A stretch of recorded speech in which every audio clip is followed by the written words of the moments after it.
Ya está. Y no suelta.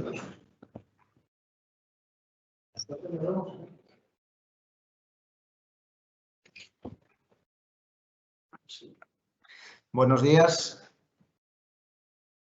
Bienvenidos al webinar organizado por Life Abogados sobre insolvencia empresarial, centrado específicamente en las medidas necesarias y las decisiones importantes para proteger el patrimonio personal y familiar de los empresarios y administradores y directivos de empresas.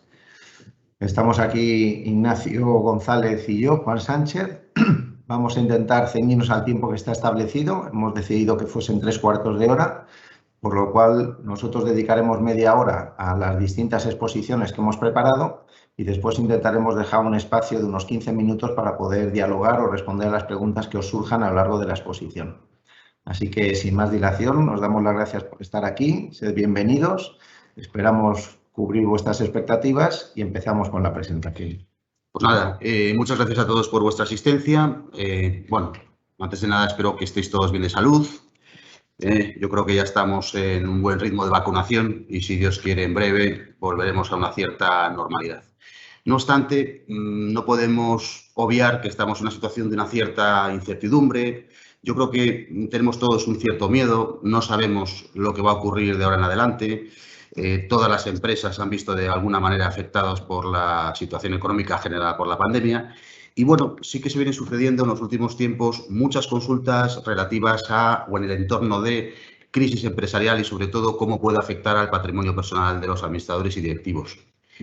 En este sentido, me gustaría empezar haciendo, bueno, una breve... A ver, un segundillo. A ver, vamos a poner en pantalla nada, simplemente una serie de ideas básicas, ¿vale?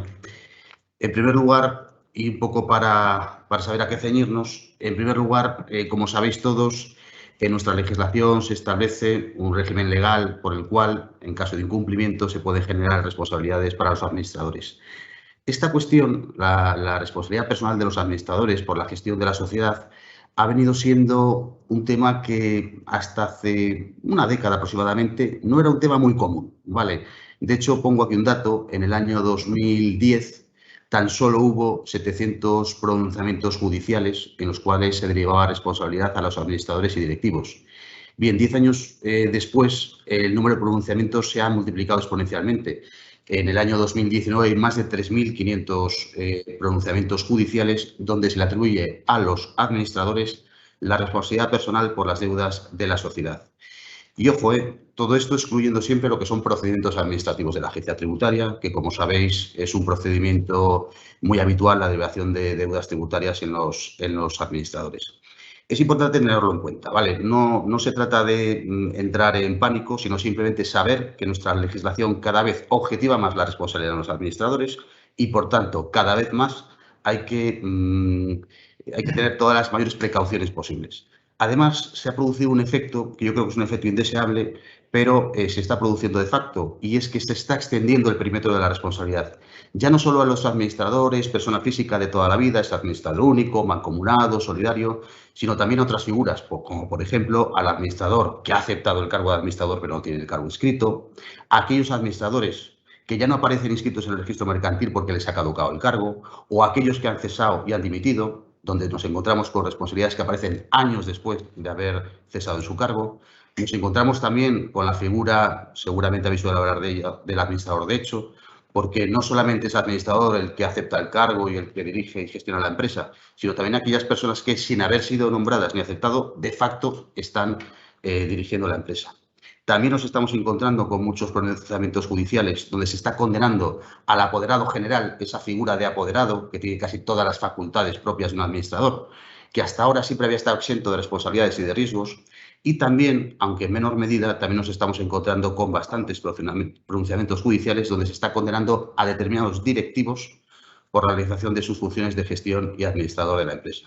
Por tanto, simplemente daros la idea de que el perímetro de responsabilidad se está ampliando, que se está objetivando y que de alguna manera se está popularizando el ejercicio de acciones contra administradores. Por lo cual, simplemente extrememos todas las precauciones. Vale, simplemente esto para que lo recordemos. ¿Quién puede solicitar responsabilidad a un administrador, ya sea de hecho, a un apoderado, a un directivo? Pues bueno, las personas reclamantes de esa responsabilidad son siempre o la sociedad, o los accionistas, los empleados, los acreedores, proveedores, organismos públicos y en general cualquier persona que de alguna manera se ha visto afectado por la actividad del administrador. Bien, esto simplemente para enfocar el tema.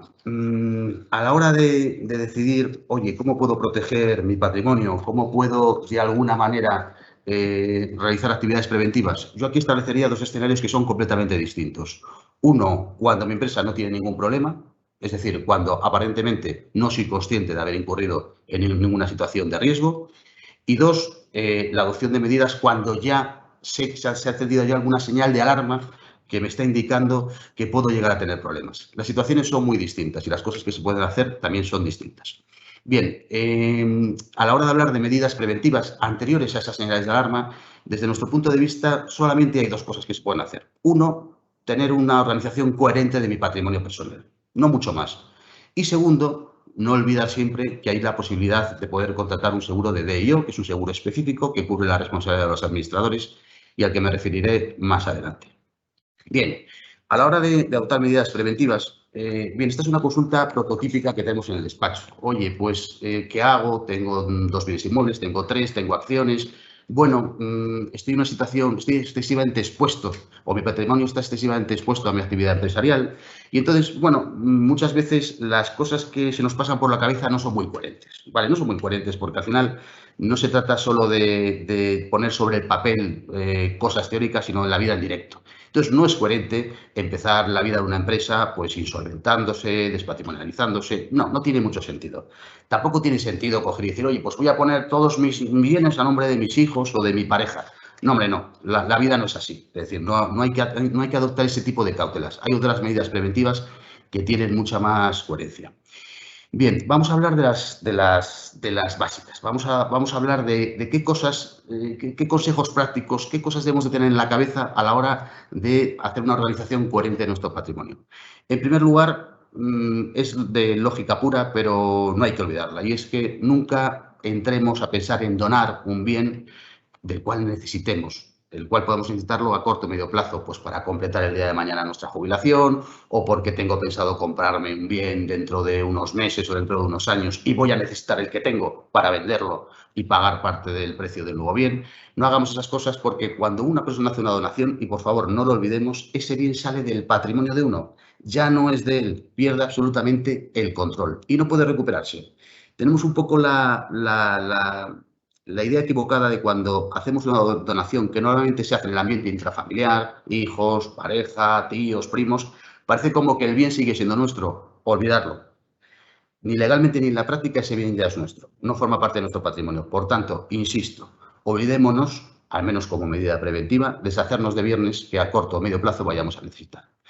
En segundo lugar, una vez que ya, bueno, identifico qué bienes podría disponer de ellos, y en cierta medida puede ser una organización coherente desprenderme de ellos, que no estén a mi nombre, no exponerlos a una actividad empresarial, yo siempre digo que se pueden donar sin problema, pero tratemos de establecer algún mecanismo legal por el cual mantengamos un cierto control sobre ese bien. Hay muchas fórmulas de hacerlo, pero hay dos muy sencillas de las cuales seguramente habéis oído hablar todos, pero muchas veces confundimos los conceptos. Uno es el proindiviso. Vamos a ver. Cuando una persona tiene un bien inmueble, por ejemplo, y lo dona a un tercero, por ejemplo, a un hijo, puede donar el 100% del inmueble, la plena propiedad del inmueble. En ese caso, perdemos absolutamente el control de ese bien. Pues bien, hay una manera muy sencillita de mantener un cierto control, que es donar el 90%, el 95% de esa copropiedad y mantener indiviso nosotros en nuestra propiedad el 5% restante. Os preguntaréis, bueno, ¿y con eso qué consigo? Bueno, pues con esto se consigue algo muy importante, que es mi hijo nunca va a poder hipotecar ese bien, mi hijo nunca va a poder vender ese bien, es muy complicado, nadie compra una parte indivisa de un bien, normalmente cuando compras un bien compras el 100%, y en todo caso, incluso si mi hijo vende ese 95% a un tercero, yo voy a tener un derecho un derecho a recomprar ese bien. De tal forma que simplemente con esta pequeña medida, manteniendo una pequeña parte de la copropiedad de ese bien, voy a lograr tener un cierto control sobre el destino que mi hijo le dé a ese bien inmueble. Además, en este caso, a mí me gusta mucho ponerme en los zapatos de la persona que tiene el problema. Siempre digo que además, una vez hecha esta donación, los dos copropietarios, mi hijo y yo, podemos establecer un pacto, un acuerdo de copropietarios por el cual establezcamos cómo se va a utilizar ese bien, si se va a alquilar, si no se va a alquilar, si lo va a utilizar mi hijo o no. Incluso hasta me puedo reservar el derecho con mi 5% a utilizarlo, pues no sé, si por ejemplo es un apartamento en la playa, por los meses de junio, julio y agosto de cada año. Bien, son pequeñas medidas, pero esas pequeñas medidas pueden de alguna manera eliminar algunos problemas futuros. Luego también hay otro sistema de control, que yo diría que es un control ya un poco más exhaustivo sobre la propiedad, y es lo que se llama la nuda propiedad y el usufructo. Bien, todos habéis oído hablar del usufructo, pero muchas veces el concepto se confunde. Un poco para que os hagáis una idea, cuando hablamos de bienes inmuebles, los bienes inmuebles se dividen en dos trocitos. La nuda propiedad por un lado y el usufructo por otro. La nuda propiedad es la propiedad del bien, el dominio del bien. Pero ojo, el usufructo es el uso y disfrute. Pues bien, yo puedo coger un bien inmueble y desgranar las dos cosas. De tal forma que en vez de donar la plena propiedad de un bien, lo que hago es donar el usufructo, por ejemplo, el derecho de uso y de disfrute de ese bien. Incluso la posibilidad de que esa persona pueda alquilarlo a un tercero, obtener unos rendimientos, etc. Esto evita, igual que en el caso del proindiviso, que el usufructuario, por ejemplo, mi hijo, el día de mañana pueda venderlo, pueda hipotecarlo, pero es que además me permite que precisamente los rendimientos de ese bien sean para mi hijo, que en definitiva es lo que ya hacía antes de donarle ese usufructo. Aquí lo único, tener en cuenta, tener en la cabeza que es importante siempre, cuando se hace una donación de usufructo, domiciliar cualquier rendimiento que se obtenga de ese bien en la cuenta corriente del usufructuario. Porque muchas veces se comete el error, pues el padre coge, dona el usufructo al hijo y en realidad está recibiendo él, continúa recibiendo los rendimientos de ese bien si, por ejemplo, está alquilado. Ojo, porque en algún momento, si el día de mañana hay problemas, alguien podría considerar que ha habido en el fondo una simulación, un alzamiento, una manera de quitarse el usufructo de encima precisamente para evitar embargos. Bien, luego a partir de ahí, estas dos medidas, no por sencillas, no dejan de ser, desde mi punto de vista, las mejores. De todas maneras, sí que quiero que tengáis en la cabeza que existen otras fórmulas. Nuestra legislación, en ese sentido, por ejemplo, en el caso de las donaciones, pues permite reservar al donante lo que se llama un pacto de reserva de facultad de disponer o un pacto de reversión. ¿Qué son estos pactos? Un poco para reducirlo a la misma expresión os diría que, ojo, que cuando hacemos una donación normalmente la hacemos porque tenemos otro patrimonio, pero oye, la vida da muchas vueltas, pueden ir mal las cosas. Pues bien, estos pactos lo que me permiten es que si yo me encuentro en una situación económica muy complicada después de haber donado mis bienes, oye, pues puedo pedir que con cargo a esos bienes se me resarta económicamente de alguna manera para superar esa situación económica. Son pactos complicados y además son pactos que en las propias escrituras de donación hay que dejar muy bien claro qué significan, cuándo operan, en qué supuestos, qué es estar en una situación económica complicada, ¿vale? Es un tema ya de trazo fino que exige hacerlo con mucho cuidado. Vale, luego hago una referencia también al derecho de uso y habitación. Muy pocas personas saben lo que es y muy pocas personas lo utilizan. Y desde mi punto de vista tiene una utilidad práctica muy importante. ¿Cuál es? El derecho de uso y habitación es cuando yo, por ejemplo, cojo un piso y se lo dono a un hijo y quiero que la donación sea pura y simple, todo para él. Puedo reservarme ese derecho de uso de habitación. ¿Qué significa? Pues muy parecido en el caso anterior, que si me encuentro en una situación económicamente complicada y necesito un sitio donde vivir, que obligatoriamente mi hijo tenga que poner a disposición mía ese bien para poder ocuparlo yo o mi familia. ¿Vale? Es una pequeña referencia, pero es una pequeña referencia que nos puede solventar alguna situación desagradable en el futuro. Vale, luego hay un tema prototípico en cuando hablamos siempre de organización patrimonial, que es la separación de bienes, la liquidación de gananciales. Aquí la verdad es que hay personas que hacen auténticas barbaridades y lo digo con todo el cariño. En primer lugar, la separación de bienes es lo que es. Es simplemente que se coge el matrimonio y se dividen dos patrimonios distintos, independientes, de tal forma que mi patrimonio no se ve afectado por las cosas que le pasen a mi mujer y a mi mujer no le pasa nada de las cosas que me ocurran a mí. Perfecto, hasta ahí perfecto. Pero, ojo, la separación de bienes implica que antes de, o a partir del momento en que operé, yo también tengo que liquidar los gananciales de los bienes que he ido adquiriendo hasta ese momento en el que he hecho la separación de bienes. Hay que hacerlo siempre porque si no, no sirve de nada.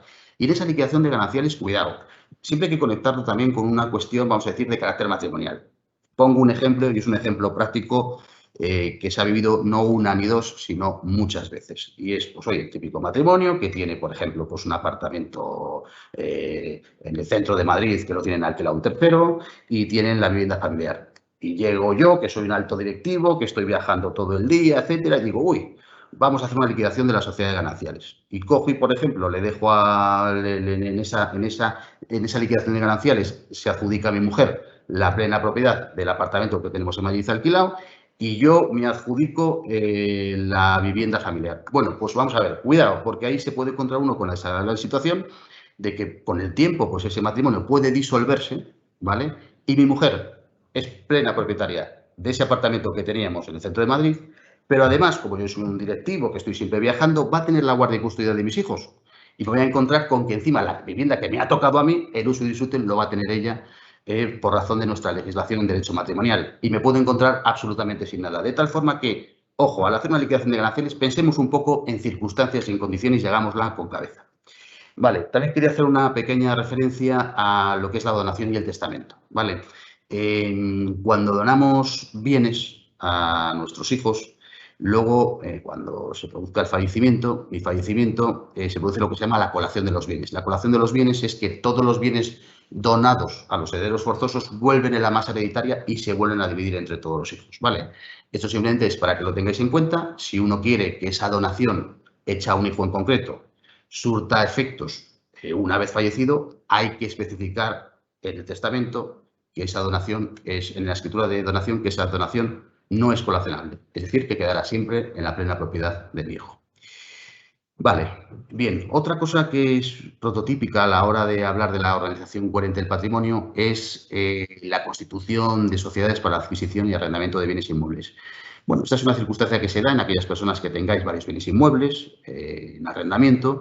Bien, siempre surge la duda de, oye, ¿me convendrá pasar todo esto mejor a una sociedad de nueva constitución para sacarla de mi patrimonio personal? Bien, primero, error. Si paso todo a una sociedad, mis futuros acreedores, si los tengo, podrán siempre embargar las participaciones sociales que tengo en esa sociedad, de tal forma que tengamos cuidado. Si hacemos eso, como medida preventiva, también tendremos que hacer alguna medida preventiva en paralelo, como por ejemplo, donar el usufructo de esas participaciones a mis hijos, ya sea total o parcialmente, ¿vale? Pero ojo, tengamos esto siempre en cuenta. Vale, una última referencia, venta de los bienes. Simplemente, bueno, a veces empiezan a surgir señales de alarma. Ojo, si empiezan a surgir señales de alarma, tenemos miedo de que estemos incurriendo en algún tipo de responsabilidad, la donación podría llegar a ser un alzamiento de bienes. Por tanto, habría que olvidarse de esa figura y habría que irse a una venta de bienes. Y eso es un dato que quiero dejarlo muy claro. Es decir, el que yo tenga algún problema económico no significa que no pueda vender mis bienes. Yo puedo transformar los ladrillos por dinero. No pasa nada, eso no es ningún alzamiento de bienes, ¿vale? Bien, en paralelo hay un seguro que se llama seguro de DIO, que son las siglas de Directors and Officers, que es un seguro de origen americano, que ya está perfectamente implantado en España. Es un seguro que viene a cubrir precisamente las responsabilidades en que yo como administrador, apoderado o directivo pueda incurrir en el ejercicio de mi actividad. A ver, este seguro no lo cubre todo, ¿vale? Es un seguro complejo, en el que estar siempre a la letra pequeña. Especialmente desde el año 2019, que se dictó una sentencia por el Tribunal Supremo en un caso de liberación de responsabilidad de deudas tributarias en el administrador, en el cual la compañía de seguros se negó a cubrir el siniestro, alegado que había habido una negligencia grave, etcétera, y que no estaba incluido dentro del seguro. Y en este caso, el Tribunal Supremo sentenció que el hecho de que no se hubiese excluido expresamente ese riesgo implica que la compañía de seguros tenía que asumirlo. Esto ha producido dos cosas. Uno, que las compañías de seguros ahora están estudiando la letra pequeña de cada póliza y negociando cada póliza por el futuro asegurado. Y dos, que también se han encarecido un poco, lógicamente, estas pólizas. Pero, por favor, no dejéis de investigar esta posibilidad porque es francamente interesante. ¿Qué riesgos cubre? Lo que comentábamos, acciones o omisiones culposas, negligentes o imprudentes en el ejercicio normal de la actividad como administrador. ¿Qué incluye también? Y no es poca cosa, los gastos legales de defensa, que suelen ser procedimientos siempre muy costosos. Vale, ¿qué riesgos no quedan cubiertos? En primer lugar, recordarlo, no cubre la mala fe.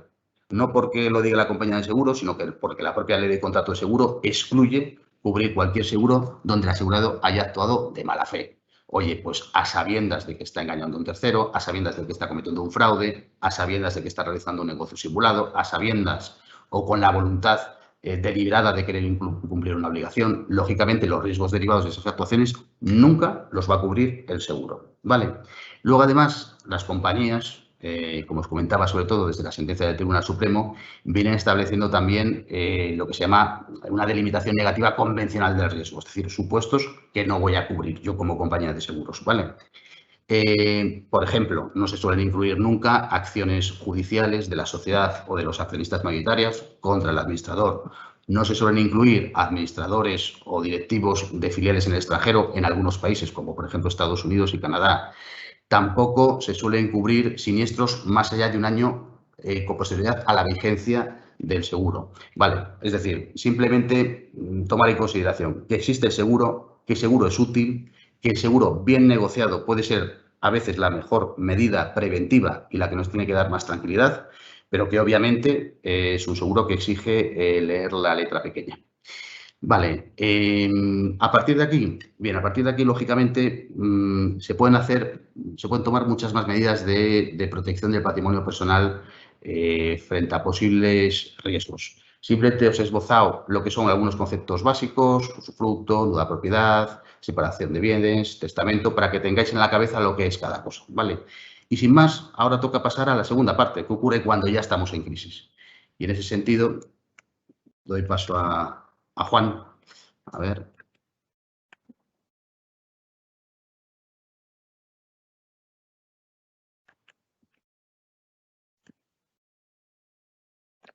Voy a compartir una presentación mucho más breve porque la mía tiene otra finalidad. Vale, entonces, como habéis visto hasta ahora, Ignacio os ha hablado de las situaciones en que todavía no tenéis especiales problemas en la empresa, ¿vale? Yo, en cambio, me voy a dirigir o voy a hablar de esas situaciones que ya son críticas, en las que ya estáis afrontando, bueno, pues desafíos que ahora se están multiplicando y que es posible que algunos de vosotros estéis ya en ellos, ¿no? O los vislumbréis. Entonces, lo que quiero es intentar contaros, compartir con vosotros cuál es el razonamiento, cuál es la forma que yo tengo de aproximarme a ese tipo de situaciones, ¿vale? Lo primero que quiero decir es que hay distintas alternativas y no se puede decir mecánicamente que una es mejor que las otras, ¿eh? Como siempre decimos, hay que ver qué zapato te vale a tu pie. No vale soluciones genéricas, tipo tienes que presentar el concurso de acreedores. ¿Por qué? Habrá que ver si es lo más adecuado para ti, para tu situación particular. Hay que hacer una valoración de riesgos. Yo he intentado hacer un resumen que, como podéis entender, os pido que no toméis nada de esto al pie de la letra. Esto es totalmente aproximativo. Hay que analizar situación a situación, pero de alguna manera lo que quiero deciros es esto: cómo razonar, cómo pensar, qué esquema mental utilizar cuando te enfrentas a una situación en la que tu empresa realmente no es capaz de atender de manera regular los pagos a los que se ha comprometido o tiene ya directamente comprometida su viabilidad. Pues lo primero que os diría es que cuando vayáis a hablar con quien sea, vuestro asesor, vuestro gestor, vuestro abogado, quien sea, el profesional al que queráis acudir, lo primero que tiene que hacer es fusilaros a preguntas. Tiene que conocer bien vuestra realidad. Insisto, si os encontráis a alguien que os aplica una receta preconstituida, ya algo va mal. El concurso de acreedores es una obligación legal. Esa respuesta, por lo tanto, es muy sencilla. ¿No puedes pagar tus deudas? Concurso de acreedores.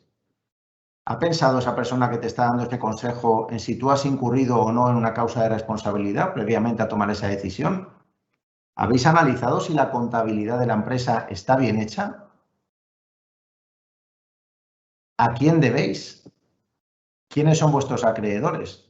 Porque os aseguro, y seguramente lo sabéis por experiencia, no es lo mismo que tu acreedor sea la agencia tributaria a que sea un proveedor. Y lo sabréis seguramente por activa y por pasiva, en una situación, en una posición y en la otra. ¿Cuánto debes? Es que no es lo mismo que debas 50 millones de euros a que debas 30.000. Si has prestado avales personales y resulta que el 90% de tu pasivo está avalado por ti, ¿para qué sirve el concurso? Y así sucesivamente. La lista que he puesto ahí a la izquierda de criterios, pues insisto, podría ser interminable. Lo que pasa es que al final según la situación de la empresa, según la empresa de que se trate, pues serán estas 7 o serán otras 10 distintas. Pero hay que hacérselas, hay que hacer un trabajo. Y yo siempre digo que aquí es donde está el valor del asesoramiento. Aquí. Porque lo que viene después es la ejecución material de un plan que ya ha sido diseñado en función de las respuestas que demos a este tipo de preguntas. Como veis arriba he puesto las posibles soluciones, las posibles respuestas que podríamos dar a la situación de crisis de vuestra empresa en función de las respuestas dadas a las preguntas que hemos formulado. El cierre de hecho. Bueno, el cierre de hecho lo conocemos todos, ¿no? Bajamos la persiana, nos vamos y hacemos la táctica del avestruz. Escondemos la cabeza y que sea lo que Dios quiera. Bueno, yo no lo descartaría de entrada. Claro, lo que pasa es que si debes 50 millones de euros, evidentemente eso no lo vas a poder hacer, ¿no? A lo mejor si lo que tienes es cerrar el pequeño negocio que abriste, el pequeño bar, la pequeña tienda, y al final debes a 4 proveedores y son pocas cantidades y piensas, bueno, si es que no se van a molestar en venir a perseguirme. Bueno, lo único que hace falta es advertiros que es una decisión que por lo general es muy inconveniente y muy desaconsejable. ¿Vale? No niego que puede dar resultado y desde luego es baratísima. Echas la llave, la tiras al pozo y te vas. Y luego ni coges los burofaxes. Insisto, te la estás jugando. El concurso de acreedores. Bueno, el concurso de acreedores es una solución costosa y lenta, pero verdaderamente muy efectiva. Lo que sucede, insisto, es que hay que decidir explícitamente y razonadamente que esa es la mejor opción para vuestra situación concreta. El concurso de acreedores es la única manera legal, diría yo, de extinguir una sociedad sin pagar las deudas. La única. Todas las demás pasan por pagar o por llegar a acuerdos. Y esto en el caso de que vayas a liquidar. Por supuesto, el concurso de acreedores es una manera muy eficaz. Si tienes suerte con el juzgado, si tienes suerte con el tramitador, si tienes suerte con el administrador concursal, de llevar adelante y de salir del escollo en el que te ves involucrado.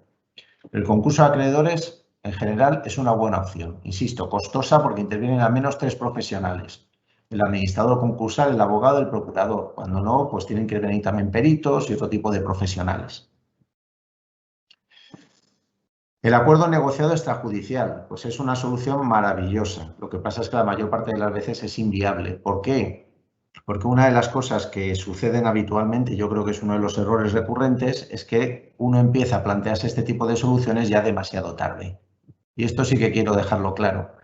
Estas decisiones, esta decisión, este análisis que aquí estoy esbozando, viene condicionado por las decisiones previas. Si tú has seguido las indicaciones de Ignacio que ha dado antes, mientras la situación era buena, seguramente cuando llegues a este punto tienes todas las opciones abiertas. Si no las has seguido, si no has tomado las decisiones adecuadas antes, seguramente cuando llegues a este punto no vas a tener 5 opciones a tu alcance. Tendrás una, tendrás 2 y malamente. Y entonces tendremos que empezar a hacer el juego de las cábalas, ¿no? De las probabilidades, entrar en la probabilística.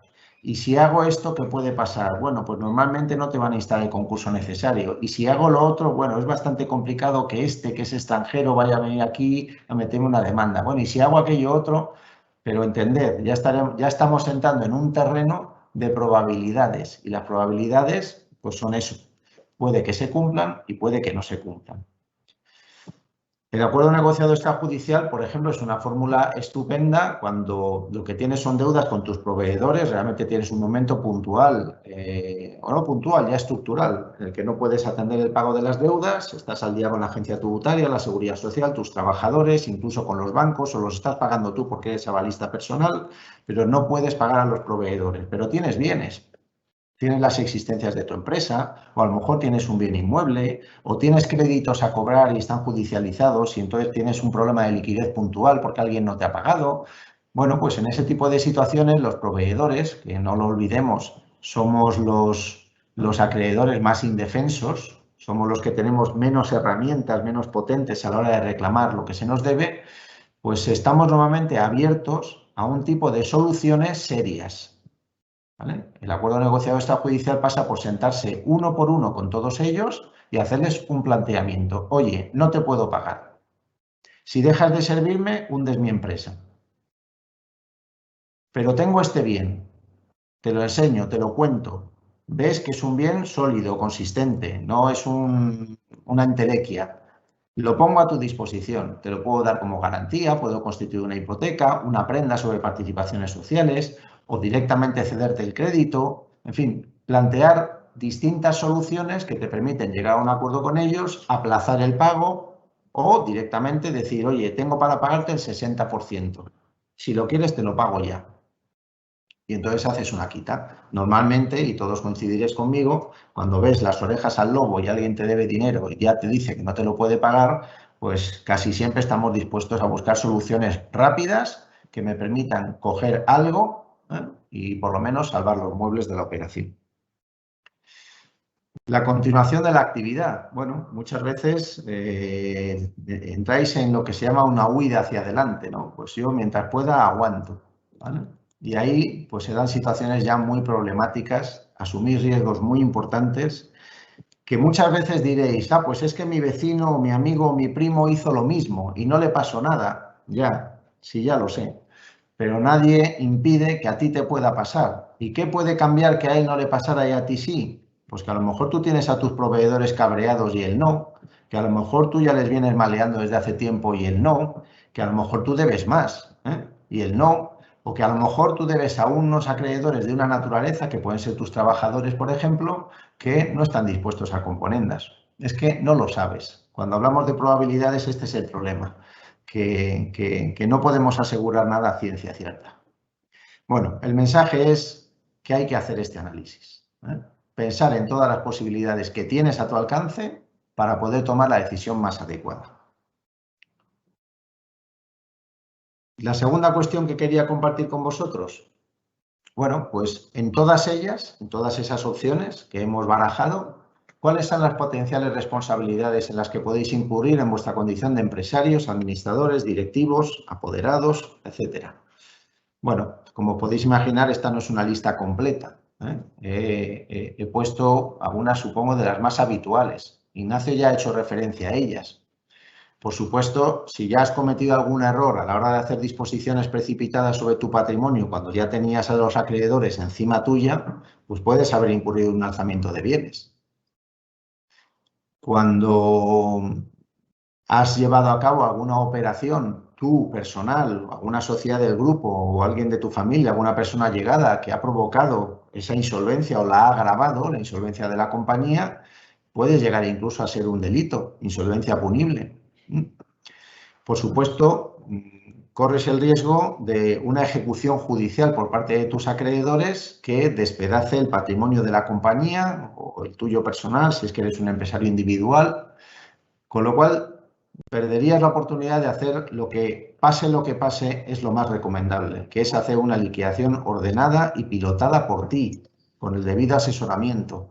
Todo lo que sea dejar el patrimonio empresarial al albur de la jauría de acreedores que te persiguen, pues significa que va a ser una cosa desordenada, en la que tú no vas a poder tomar decisiones que son importantes, como por ejemplo, si no te llega para todos, a quién pagar antes, a quién pagar más, cómo negociar con cada uno de tus acreedores, porque, insisto, no tiene nada que ver, nada que ver. Negociar con la agencia tributaria o la seguridad social que negociar con un proveedor, con un trabajador, con una entidad financiera. Luego están las acciones de responsabilidad, las acciones que puede ejercitar la propia sociedad, los accionistas de la propia sociedad o incluso los acreedores de la sociedad, ¿vale? Y la más importante, porque es la más recurrente, porque es la más objetiva, porque es la que está más al alcance de cualquiera, que es la acción de responsabilidad por pérdidas, ¿vale? Existe una obligación legal prevista en la Ley de Sociedades de Capital de disolver aquellas compañías que incurren en una situación determinada, que es que su patrimonio neto haya quedado reducido por debajo de la mitad de su capital social. Si se da esta circunstancia, a esa empresa hay que retirarla del mercado. ¿Quién tiene la obligación de hacer esto? El administrador de la compañía. Si no lo hace, ¿qué sucede? Incurre en responsabilidad personal. ¿De qué tipo? Prácticamente objetiva. Todas las deudas que nazcan a partir de ese momento son responsabilidad personal suya. Da lo mismo cuál sea la naturaleza de la deuda, que sea tributaria, que sea civil, que sea laboral, da lo mismo. Todas pasan a ser responsabilidad personal suya y es susceptible de recibir demandas de los acreedores posteriores al nacimiento de esa situación para reclamarle el pago de esas deudas. ¿Esto se puede evitar? Claro que se puede evitar en muchas situaciones. Si hay algo que me da rabia, de verdad, es cuando llega alguien aquí, algún cliente, alguien, en fin, interesado en un tipo de asesoramiento sobre una situación así, es verte ya atado de pies y manos por decisiones equivocadas que ha podido tomar además 2 semanas antes de venir a verte. Y dices, pero Dios mío, ¿por qué no viniste hace un mes? Y hubiéramos evitado esto y esto y esto y esto, y por lo menos tendríamos alguna opción más. Bueno, el concurso necesario, este es un riesgo que siempre existe, lo mismo, ¿no? Hablemos de probabilidades. Estadísticamente hay muy pocos concursos necesarios. Siempre podemos decir que los bancos, por ejemplo, que tienen avales personales o no los tienen, pero tienen títulos ejecutivos, pues un concurso necesario de poco le va a servir. Lo mismo pasa con la agencia tributaria y la seguridad social. Normalmente no te van a instar el concurso necesario porque tienen herramientas tan potentes para reclamarte sus deudas, incluso personalmente, que no necesitan mezclarse con el resto de los acreedores. Pero un acreedor normal, un proveedor, un trabajador, perfectamente pueden acudir a esta figura si ven que no les das ninguna solución. En fin, lo mismo digo, ¿no? Este es otro cuadro, digamos, de mando que tenemos que hacernos cuando vamos a tomar la decisión de qué hacemos con nuestra empresa que está en una situación crítica, porque una vía u otra te lleva a situaciones difíciles, a situaciones más difíciles o a situaciones mejores. Por lo tanto, yo creo que lo que tiene que hacer vuestro asesor, lo que tiene que cumplir es este trabajo. Poner toda su materia gris a vuestra disposición para que la decisión sea la más adecuada posible. Después, por supuesto, hay que ejecutar la decisión que se toma. Bueno, pues con esto espero no haberos aburrido demasiado y pasamos ya, si os parece, a vuestras preguntas, ¿vale? Que podéis hacer a través del chat de la propia presentación. Creo que ya hay alguna.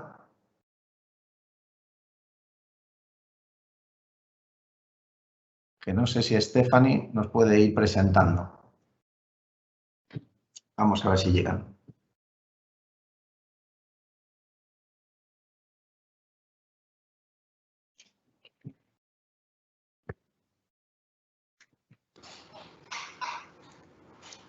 ¿Podéis ver las preguntas? No. ¿Os parece si os las hago yo? Venga, fenomenal. Vale. Pregunta de un asistente. ¿Tiene alguna implicación el hecho de que los socios sean matrimonio o familia? Bueno, simplemente el hecho de que sean matrimonio o familia no tiene una consecuencia teórica ninguna. Si son socios, son socios. Lógicamente, siempre y cuando estén, si son pareja, casados en régimen de separación de bienes. Si están en régimen de gananciales, lógicamente el patrimonio de uno se va a ver afectado por otro. Cierto es que en algunos ámbitos, en el ámbito, por ejemplo, de derecho laboral, sí que puede existir algunas consecuencias en la contratación de hijos, de la pareja, etcétera. Pero por el mero hecho de ser socios, personas familiares, no existe ninguna responsabilidad adicional. A mí hay una cosa que me parece importante y que tenéis que tener en cuenta a la hora de decidir quién es el administrador de la compañía. Esto es una cuestión previa, más del ámbito de lo que Ignacio os ha expuesto, ¿no? Podéis decir, venga, hemos montado una empresa, mi marido y yo, y somos los dos administradores. Puede ser. Significa que los dos estáis asumiendo los riesgos que os acabamos de contar. ¿Hace falta que seáis los dos administradores? ¿O basta con que sea uno? Porque si podemos evitar que uno de los dos corra el riesgo, creo que es recomendable. A lo mejor nombrar a los dos administradores responde a cuestiones organizacionales. No lo discuto, ¿eh? Insisto, este es un criterio. Ahora estamos incidiendo en la responsabilidad de administradores y por lo tanto lo ponemos como criterio prioritario. Pero evidentemente cuando se toman decisiones hay muchas otras consideraciones a tener en cuenta, ¿no? Pero esta es una. No actuemos mecánicamente. La decisión de ser administrador es una decisión muy trascendente, que no hay que hacer de forma mecánica, hay que hacerla de forma razonada. Por lo tanto, yo a esta pregunta también respondería que lo que dice Ignacio, el hecho de ser socios, el matrimonio no es un problema, pero ojo, ¿por qué los dos administradores? Lanzo la segunda pregunta. Soy administrador solidario de una empresa casado en separación de bienes. Me gustaría saber cuáles serían los posibles problemas en la disolución de la sociedad, fallecimiento, etcétera, o cuál sería la mejor solución para no perjudicar a la familia ni su patrimonio. Bueno, bien, vamos a ver. Ahí a priori, aquí mezclamos tema de derecho de sucesiones y tema empresarial. A ver, cuando una persona fallece y entra la sucesión en marcha, los potenciales herederos tienen varias opciones. En primer lugar, aceptar la herencia. En segundo lugar, renunciar a la herencia. Y en tercer lugar, aceptar la herencia a beneficio de inventario. Es decir, acepto la herencia en lo que sea el activo, pero nunca el pasivo. Ahora bien, en el caso de una empresa familiar, fallecimiento de su socio principal, a la hora de plantear si acepto o no la herencia, yo sinceramente, un consejo práctico importante. Si no tengo ningún conocimiento de esa empresa, lo primero que tengo que hacer es buscar a alguien que me eche una mano para ver cómo está la empresa, conocer los activos, los pasivos, las obligaciones contraídas, la posibilidad o no de continuar con esa actividad, ya sea asumiendo yo parte de esa dirección, encomendándosela a un tercero. Bien, tengo que analizar la situación en su conjunto. Obviamente, y dada la temática de la que estamos hablando, si lo que estamos hablando es una sociedad que tiene problemas serios, donde incluso ya se pueden haber derivado responsabilidades, obviamente una opción que se puede barajar es la de renunciar a la herencia, es decir, no proceder a su aceptación o, en el peor de los casos, aceptarla a beneficio de inventario. Esto como regla general. Obviamente hay que estar a cada caso concreto y conocer la naturaleza de ese tipo de actividad.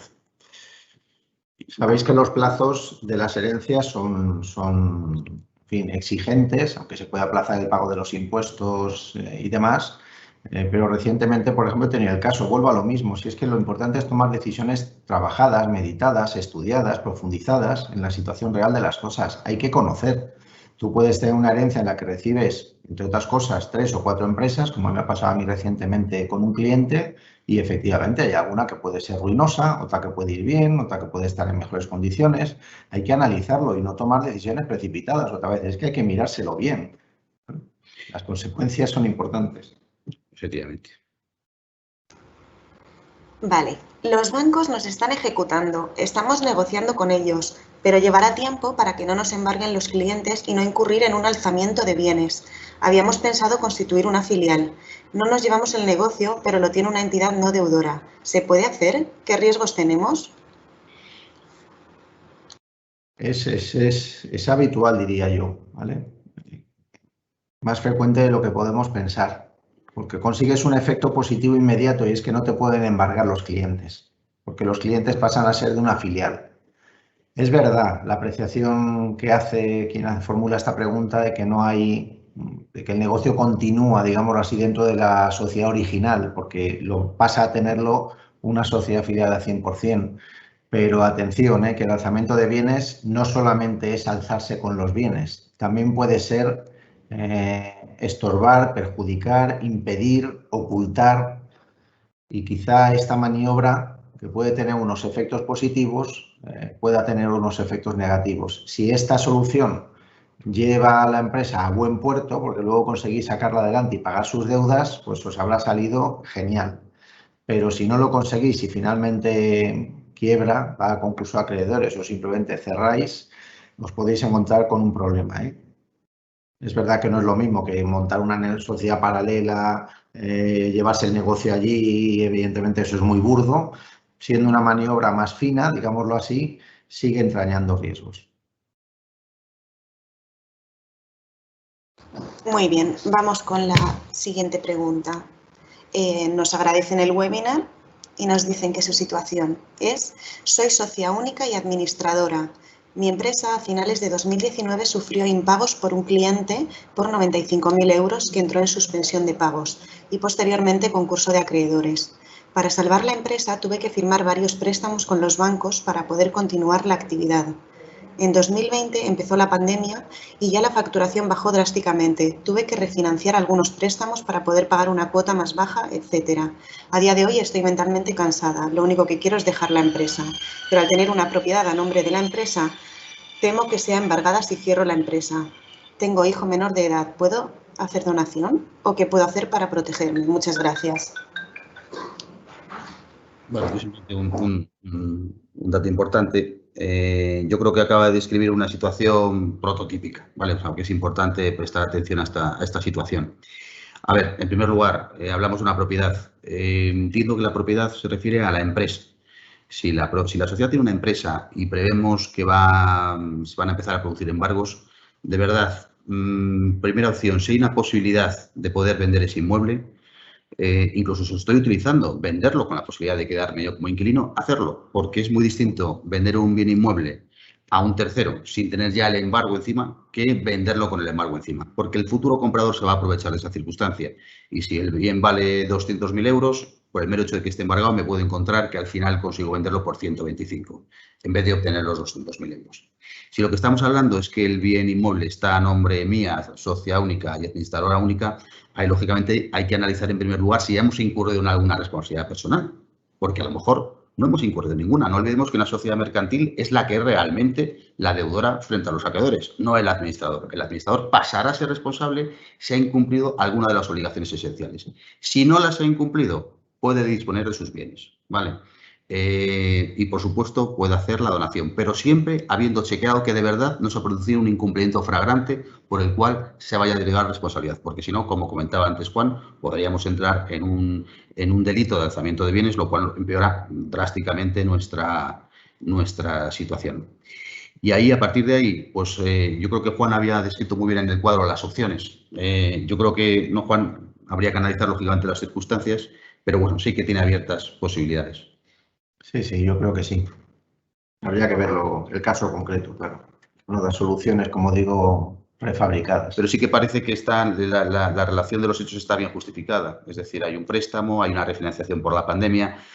En fin, hay que ver si ese inmueble tiene una carga previa, una carga hipotecaria, por ejemplo. Las cargas hipotecarias son un nivel de protección muy interesante también, porque cuando llega el momento de ejecutar sobre un bien hipotecado, pues lógico, no es lo mismo que hipotecarlos que ejecutar un bien que está libre de cargas.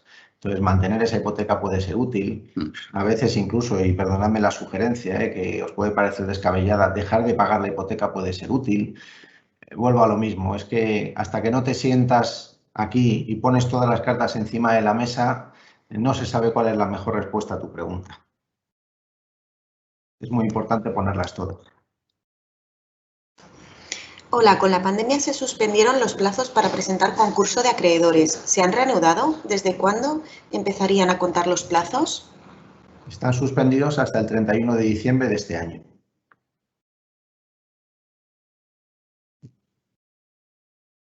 Vale, voy con la siguiente pregunta. Si la empresa tiene, creo que quiere decir impagos de clientes que provocan nuevo concurso, ¿cuál es la solución? Si la empresa tiene impagos de clientes que provocan nuevo concurso, ¿cuál es la solución? Eso es.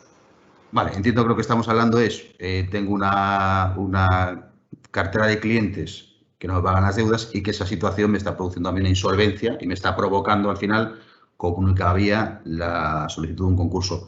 Sin perjuicio de lo que nos comente Juan respecto al concurso, no olvidemos que cuando alguien me debe dinero, no es que no tenga nada, tengo un derecho de crédito. Vale, los derechos de crédito frente a clientes son a veces un instrumento válido para negociar el pago de deudas con otros proveedores. Es decir, oye, proveedor, no puedo pagarte, ¿vale? Pero tengo un derecho de crédito frente a este proveedor, que además es una empresa que está pasando por dificultades, pero que en principio es un crédito, vamos a decir, cobrable a medio o largo plazo, pues oye, en vez de pagarte lo que hago es cedértelo o constituir una garantía sobre el mismo a tu favor hasta que yo disponga de efectivo para pagarte. Bueno, simplemente comentar que tener un crédito incobrable puede también ser algo de utilidad. Y siguiendo el razonamiento que os hacía antes, me pongo en una situación que quizás sea un poco ideal y me diréis, bueno, ya, ojalá, ¿no? Bueno, pero pongamos por caso que tú tienes la sociedad bien, que has llevado bien la contabilidad, que has hecho bien las cosas, lo que te ha indicado Ignacio, lo que he dicho yo, en fin, que tienes todas las posibilidades abiertas y que simplemente, efectivamente, tienes un problema de insolvencia provocado por el impago de un cliente. Porque no te sientas con tus proveedores, con tus acreedores y les dices, oye, tengo este problema. tengo este crédito, lo voy a reclamar. Mientras no cobre, me resulta imposible pagaros, porque lógicamente yo he cogido lo que os he comprado a vosotros, lo he transformado, lo he vendido y os tengo que pagar con lo que me paga a mí mi cliente. Si mi cliente no me paga, yo no puedo pagaros a vosotros. Entonces, este activo, que es este crédito, lo tenéis en garantía del pago de vuestros créditos. Mientras tanto, por favor, seguid sirviéndome para que yo pueda mantener la actividad. Y cuando cobre de este cliente, que lo tengo bien montado, lo tengo documentado, tengo el contrato, tengo los avaranes, tengo todo lo que necesito para reclamarlo, os pago. Os pueden decir ya, y si no te pagan a ti, pues evidentemente, queridos, si no me pagan a mí, es muy difícil que yo os pague a vosotros. Eso lo entendemos todos, ¿verdad? Dentro de esto quería hacer un apunte. La problemática que surge muchas veces, pues cuando le estoy pagando a mis proveedores y mis proveedores no me sirven. Lo que comenta Juan, es muy importante ahí la comunicación personal y que entiendan que si no me suministran no voy a poder servir a mis clientes.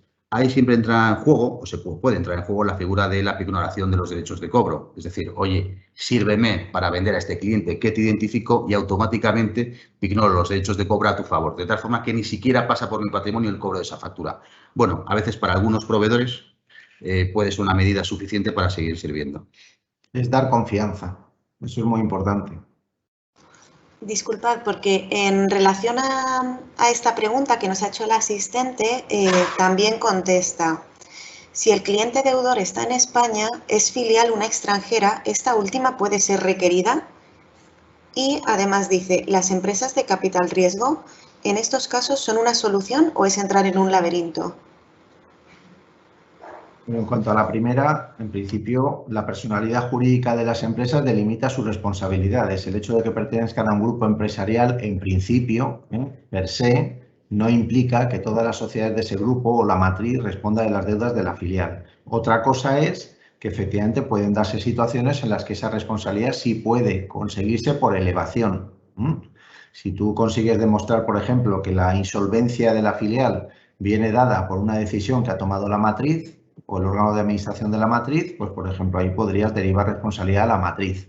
Pero digamos que no es automático. Para poder demandar a la matriz, a esa matriz extranjera de la que hablas, tendrías que fundamentarlo en una especie de derivación de responsabilidad o de extensión de la responsabilidad sobre la deuda que ha resultado impagada. No sé cuál era la segunda parte de la pregunta, Stephanie, perdón. A ver, ¿las empresas de capital riesgo en estos casos son una solución o es entrar en un laberinto? Bueno, yo no comprendo bien la pregunta. Las sociedades de capital riesgo son aquellas que toman una participación en una sociedad para impulsar su crecimiento y que lo que esperan es una tasa de retorno transcurrido un tiempo saliendo de la empresa.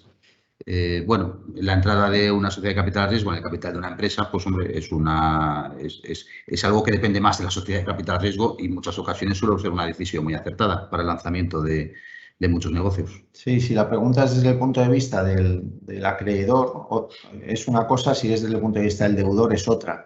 Porque muchas veces cuando las empresas de capital riesgo entran en una empresa que ya está en situación de crisis, lo último que quieren es que su dinero se destine a problemas pasados. Entonces, muchas veces son muy duros a la hora de negociar y a la hora de pagar las deudas. Pero en todo caso no deja de ser dinero fresco que entra en la compañía y que va a permitir atender ciertas deudas, porque lo que les interesa es reestructurar la compañía. En muchos casos lo que harán será precisamente optar por el concurso de acreedores, que es el procedimiento que para ellos es más garantista. En fin, con lo cual el hecho de que una gran empresa de capital riesgo entre en la compañía en ningún caso es garantía de nada.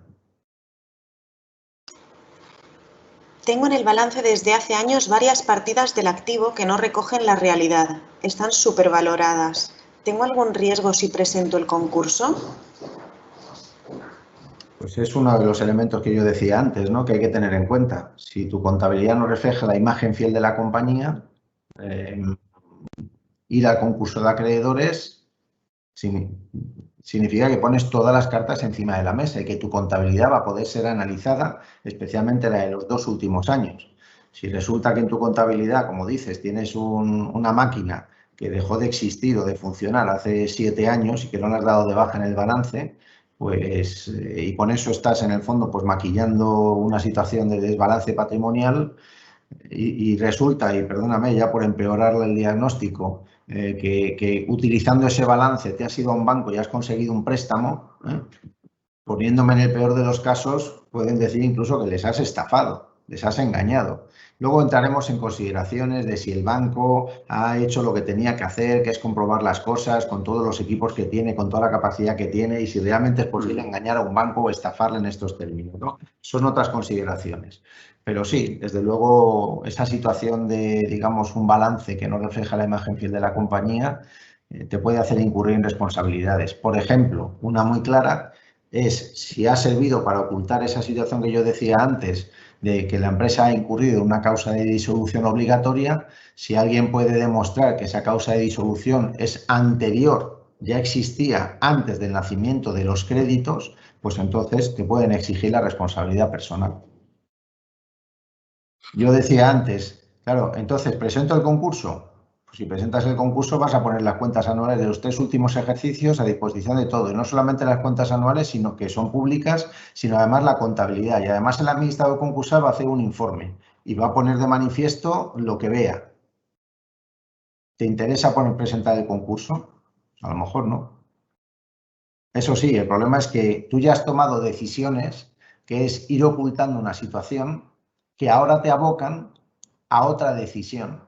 En lugar de usar el concurso, que sería lo perfecto para todos, pues tienes que hacer pues, soluciones imaginativas. ¿Desde qué fecha de efectos se te considera administrador? ¿Fecha escrituras de nombramiento o fecha de inscripción en el registro mercantil? La fecha de inicio es desde la aceptación del cargo, con independencia de que se ha llevado o no a inscripción. Lo que pasa es que de cara a terceros no van a saber que eres administrador de la compañía hasta que esté inscrito en el registro mercantil, pero es un problema informativo. Se puede exigir la responsabilidad al administrador desde que lo es, desde que administra. De ahí del administrador de hecho, por ejemplo, independientemente de que nunca jamás va a haber su cargo inscrito en el registro mercantil. Pero tu responsabilidad empieza desde que administras, desde que empiezas a administrar. Y eso, como dice Ignacio, es en el mismo momento en que eres designado. Desde el momento en que aceptas el cargo. Salvo que demuestres lo contrario, pero lo tienes muy complicado. ¿En la responsabilidad personal del administrador hay algún límite? Lo digo por lo de bienes presentes y futuros tuyos y de tu sociedad de gananciales. ¿Llegaría al patrimonio de tus hijos?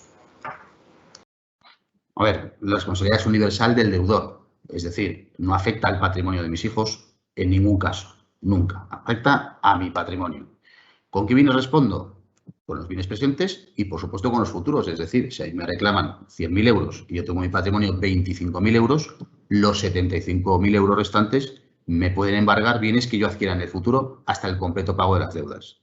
Cierto es que hay una serie de plazos para hacer las reclamaciones, que hay unos plazos para hacer ejecuciones. Bueno, ya es hilar fino y analizar cada caso.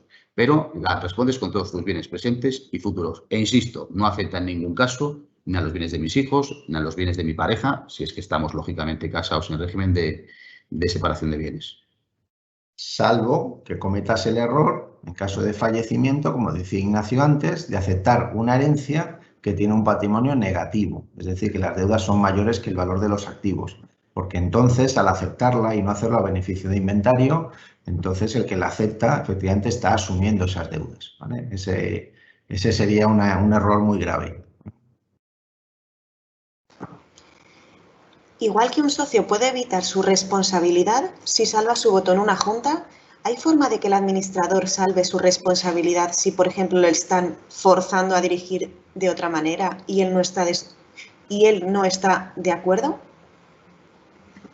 A ver, hay distintos supuestos. Por ejemplo, en el que yo me he referido antes de responsabilidad por pérdidas, la única manera de salvar la responsabilidad es instar la disolución de la compañía. No hay otra. Si no lo haces, si no convocas la Junta en los plazos que la ley establece, etcétera, entonces puede ser declarado responsable. En otro tipo de decisiones, sobre todo cuando se trata de un órgano de administración colegiado, tú puedes salvar tu responsabilidad asistiendo a la sesión del órgano de administración donde se toma la decisión que causa un daño, expresando tu voto, haciéndolo constar en acta, y seguramente tomando otra serie de medidas que, aunque no están previstas expresamente en la ley, pues sean convenientes para defender de manera más potente tu responsabilidad. Quizá impugnar el acuerdo, quizá presentar tu dimisión, quizá, en fin, no sé, habría que pensar en qué situaciones estás concretamente y cuáles podrías tomar. ¿He entendido bien que hasta finales de año nadie puede solicitar concurso de una tercera empresa? Sí. Hasta el 31 de diciembre existe la moratoria concursal, que se ha ido prorrogando a lo largo del año 2020 y que la última extensión ya fue un patadón a seguir hasta el 31 de diciembre. Por lo tanto, hasta ese día estamos tranquilos, incluso unos días posteriores, porque luego los plazos se extienden, pero el 31 de diciembre es ahora mismo la raya. Hasta esa fecha, aunque se presentase un concurso necesario, no se admitiría a trámite por el juzgado de lo mercantil y después, llegada esa fecha, se daría traslado al deudor para que, si quiere, presente el concurso voluntario, que entonces pasaría a ser preferente respecto del necesario. A todos los efectos, los concursos necesarios presentados hasta el 31 de diciembre es como si no existieran. Eso no impide, matizo por si acaso, que tú sí presentes tu concurso voluntario ya. Eso lo puedes hacer, no hay ningún límite. Pero no tienes obligación de hacerlo.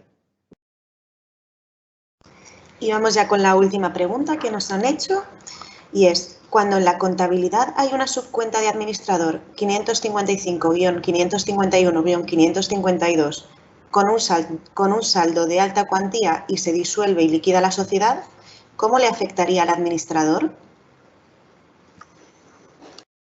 A ver si, como somos un poco paletos con la contabilidad, me podéis especificar si estamos hablando de un crédito a favor del administrador o de una deuda del administrador. Perdón por los que entendéis de contabilidad, ¿eh? Sé que estoy pegándole una patada.